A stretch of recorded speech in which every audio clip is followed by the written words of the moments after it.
नमस्कार, मैं M K Jha astrologer Karman Nivadika YouTube channel में आपका हार्दिक अभिनंदन। आज मैं आपके पास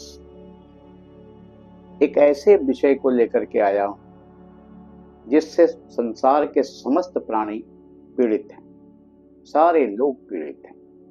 वो है हमारे जीवन की समस्याएं हैं। विभिन्न प्रकार की समस्याओं से जीवन में गुजरना पड़ता है। कितनी समस्याएं हैं, कौन कौन सी समस्याएं हैं और उसका समाधान क्या होगा, किस ग्रहों के कारण ऐसी समस्या आ रही है, इसको समझना, उसका उपाय करना और अपनी समस्या का समाधान पाना। इसलिए आपके पास उपस्थित हुए हैं। पूरा वीडियो ध्यान से सुनिएगा, ध्यान से देखिएगा, समझ आ जाएगा।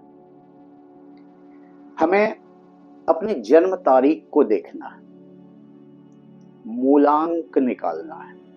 अंक ज्योतिष और वैदिक ज्योतिष दोनों को मिला करके हमें उस ग्रह तक पहुंचना है जिसके कारण हमारी समस्या उत्पन्न है और हमें समस्या से जूझना पड़ रहा है। तो अंक ज्योतिष में जो लोग जानते हैं कि मूलांक कैसे निकालना है वो तो जानते हैं। जो नहीं जानते हैं उनके लिए है कि अपने जन्म तारीख को जोड़कर एक नंबर में परिवर्तित कीजिए।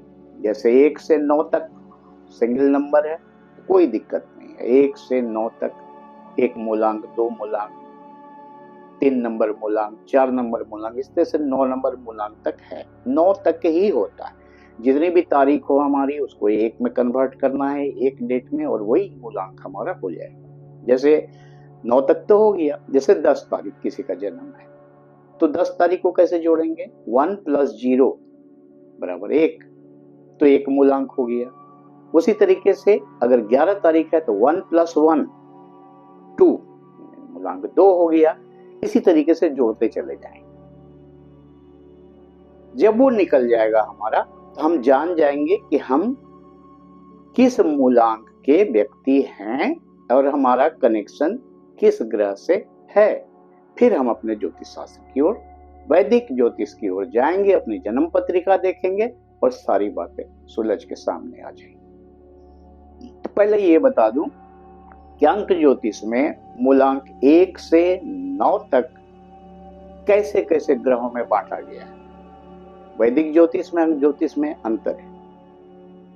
ग्रहों के अंक पर अंक शास्त्र में, न्यूमरोलॉजी में 1 नंबर सूर्य का है, 2 नंबर चंद्रमा का है, 3 नंबर देवगुरु बृहस्पति का है, 4 नंबर राहु का है, 5 नंबर बुध को दिया गया है, 6 नंबर शुक्र को दिया गया है, 7 नंबर केतु, 8 नंबर शनि और 9 नंबर मंगल को दिया गया है। ये 1 से 9 तक ग्रहों का अंक है अंक शास्त्र में, इसे याद रखना है। उसके बाद हमें अपनी जन्म पत्री पलट के अपनी समस्याओं को देखना है। इतनी सारी समस्याएं हैं, वो किस भाव से है। हर भाव की अलग अलग समस्या है।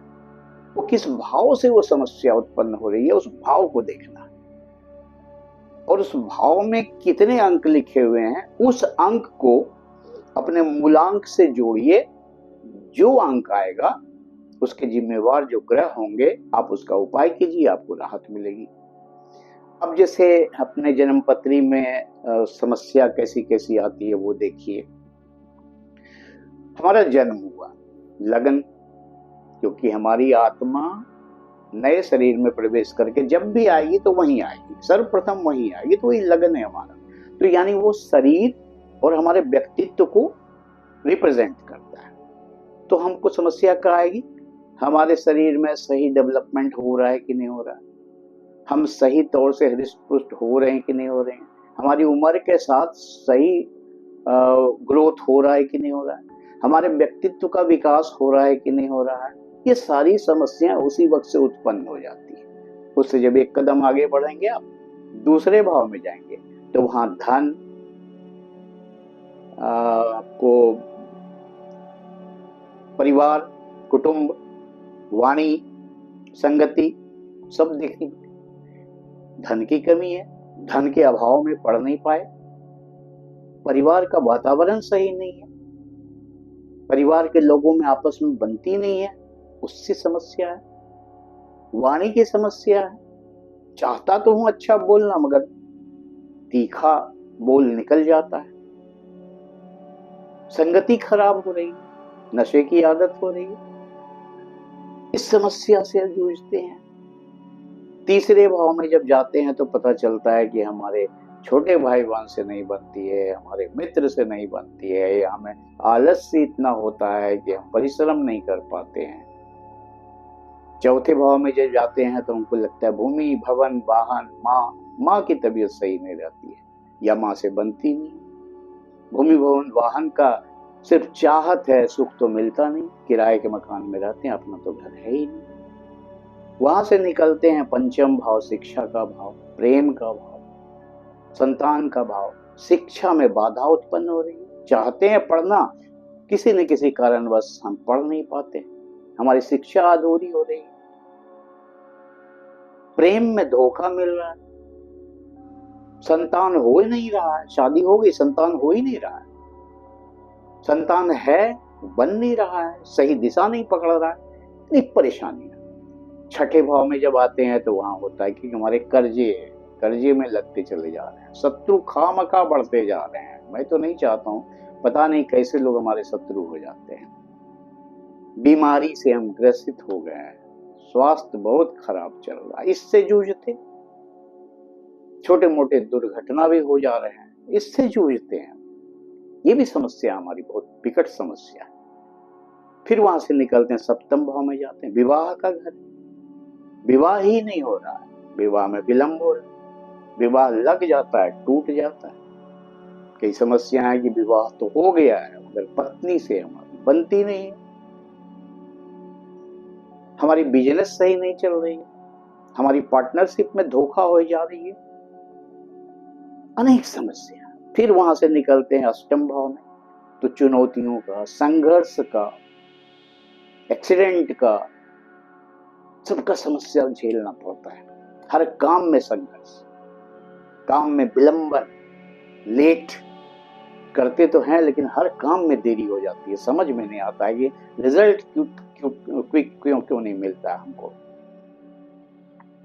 उसके बाद आगे बढ़ते हैं, भाग्य साथ नहीं दे रहा है, पिता से नहीं बनती है, धर्म को क्या मानना, ये अलग तरह की समस्या है। उसके बाद फिर दसम भाव में जाते हैं, कहते हैं अपने करियर से हम संतुष्ट नहीं है, मेरा करियर बना ही नहीं अभी तक, हम सेटल ही नहीं हो पाए, हम परेशान हैं। उससे आगे बढ़ते हैं तो लाभ, आमदनी, इनकम हो ही नहीं रहा, लाख कोशिश करते हैं, पता नहीं क्या हो गया है कि आमदनी हो ही नहीं रहा, कहीं से कोई आमदनी का प्रश्न ही नहीं उठ रहा है, बहुत परेशान है। जब आगे बढ़ते हैं तो खर्च मानता नहीं, आमदनी होती नहीं, खर्च मानता नहीं, हॉस्पिटल का चक्कर लग जाता, खामखा दौड़ धूप होता है, हासिल कुछ नहीं। ये सारी परेशानियों से जूझता है इंसान, उसके बाद जाकर के अपने जीवन को पूर्ण कर पाता है। कभी कभी तो इतना महसूस होने लग जाता है, अगर लग्न कमजोर हो तो इंसान इस परेशानियों को झेल नहीं पाता है। इसलिए ज्योतिष शास्त्र कहता है कि लगन को हमेशा स्ट्रांग रखिए, लगन हमेशा मजबूत रखिए, ताकि आप झेल पाएंगे समस्याओं को, उसका समाधान ढूंढ पाएंगे। चलिए आगे बढ़ते हैं। मूलांक आपका निकल गया, अब आप देखिए इन समस्याओं में से कौन सी आपकी समस्या है विकट। मान लीजिए आपका विवाह नहीं हो रहा है, ये सबसे जनरल समस्या आजकल है कि विवाह नहीं हो रहा है, आमदनी नहीं हो रहा है, जॉब नहीं मिल पा रहा है, ये नॉर्मल समस्या आजकल लगभग सबको है। तो विवाह नहीं हो रहा है, तो क्या करेंगे, अपने मूलांक को देखेंगे। मान चलिए 1 नंबर की कुंडली है, यानी मेष लग्न की कुंडली है, तो विवाह का मालिक 7वां घर होता है, सप्तम भाव विवाह का होता है। तो यहाँ सप्तम भाव में विवाह की समस्या देखनी है, तो सप्तम भाव में कितना अंक लिखा हुआ है, 7, 7, और वहां हमारा डेट ऑफ बर्थ क्या है, उससे हम निकाल चुके हैं। तो 16 बोले हैं हम कि 1 से मान के चलिए आपकी 16 तारीख का जन्म है, तो 1 + 6 = 7, यानी 7 हो गया आपका मूलांक और 7 हो गया आपका विवाह के घर का। तो इस दोनों को जोड़ 7, 7, 14, 4, 1, 5। एक तो हो गया केतु, 7 नंबर अंक ज्योतिष में केतु, और यहाँ 7 नंबर शुक्र वैदिक ज्योतिष में, और अंक कौन सा आया हमारा, 5। 7, 7, 14, 1 + 4, 5। 5 किसका अंक है हमारा अंक शास्त्र में, 5 है बुध का। अर्थात केतु और बुध, इस 2 ग्रहों के कारण हमारे विवाह में विलंब हो रहा है, हम ये जान लेते हैं। तो फिर हम क्या करते हैं, केतु और बुध का उपाय करते हैं। तो केतु और बुध, केतु के स्वामी बुध है, तो हम बुध का उपाय करते हैं, केतु का मंत्र जाप करते हैं, बुध का मंत्र जाप करते हैं, और अपने लग्न को स्ट्रॉन्ग करते हैं, अपने भाग्य को स्ट्रॉन्ग करते हैं, अपने पंचमेश को स्ट्रॉन्ग करते हैं। तो निश्चित तौर से हमारी जो ये विलंबन है विवाह नहीं होने की जो समस्या है, उसका समाधान हमको मिलता चला जाता है। इसी तरीके से मान के चलिए कि आपका जन्म 3 तारीख को है, तो 3 अंक होगी, मूलांक 3 के आप हुए, और आपको लाभ की समस्या है, इनकम नहीं हो रही, इनकम फंस जाती है। तो कैसे हो, तो किस ग्रहों के कारण नहीं हो रहा। तो आप देखिए लाभ के भाव में क्या लिखा हुआ है, 11, 11, यानी 1, 1, 1 + 1 2, और यहां आपका है 3, तो 3 और 2 को जोड़ेंगे तो क्या होगा, 5। 5 किसका है अंग ज्योतिष में, बुध का, और वैदिक ज्योतिष में किसका है 5, सूर्य का। तो सूर्य और बुध, यही दोनों ग्रह हैं जिसके कारण आपकी आमदनी में विलंब हो रहा है। तो आप सूर्य का उपाय कीजिए, बुध का उपाय कीजिए। क्या करेंगे, सूर्य को प्रतिदिन जल दीजिए, सूर्य की आराधना करिए, आदित्य हृदय स्तोत्र का पाठ करिए, सूर्याष्टक का पाठ करिए, सूर्य को बलवान करिए, और बुध का उपाय कीजिए, गणपति की आराधना करिए, गणपति को दुर्वा अर्पित कीजिए, और बुध के बीज मंत्र का जाप कीजिए, ओम बुं बुधाय नमः।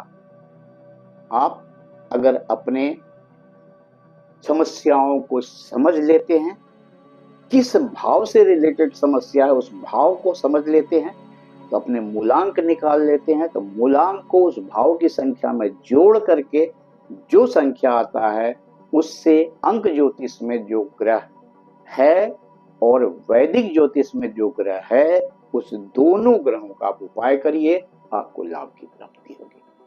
बस आज इतना ही। चैनल को लाइक कीजिए, सब्सक्राइब कीजिए, शेयर कीजिए, और अपना कमेंट जरूर लिखिए।